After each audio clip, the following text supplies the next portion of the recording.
আসসালামু আলাইকুম, welcome to 10 minutes data. আজকে ভিডিওতে যে টপিকস নিয়ে কথা বলবো সেটা হচ্ছে ডেটা অ্যানালিটিক্স। যে ডেটা অ্যানালিটিক্স কি, একজন ডেটা অ্যানালিস্ট কী কী কাজ করে থাকে এবং একজন প্রফেশনাল ডেটা অ্যানালিস্ট হওয়ার জন্য আপনার কোন কোন স্কিলগুলো অবশ্যই গেইন করতে হবে।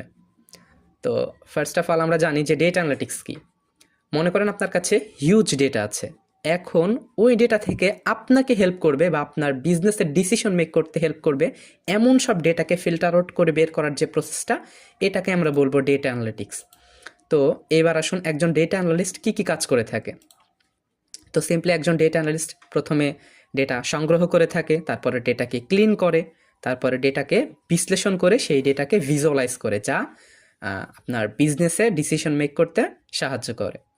এবার জানবো যে একজন প্রফেশনাল ডেটা অ্যানালিস্ট হওয়ার জন্য আপনার কোন কোন স্কিলগুলো অবশ্যই জানতে হবে। তো আমি এখানে দুইটা স্কিলের কথা বলেছি, একটা হচ্ছে সফট স্কিল এবং আরেকটা হচ্ছে টেকনিক্যাল স্কিল। তো সফট স্কিলের মধ্যে আছে আপনার প্রবলেম সলভিং, ক্রিটিক্যাল থিঙ্কিং এবং communication, which is most important.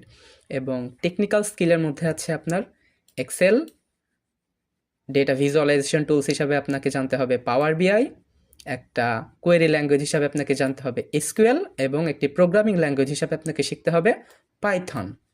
তো এই বিষয়গুলো মাথায় রেখে যদি আপনি শিখতে পারেন তো আপনি একজন প্রফেশনাল ডেটা অ্যানালিস্ট হতে পারবেন। এর পাশাপাশি আপনাকে বিজনেস সম্পর্কে ডোমেইন নলেজ তো থাকা লাগবেই এবং সামান্য কিছু স্ট্যাটিস্টিক শিখে রাখতে হবে।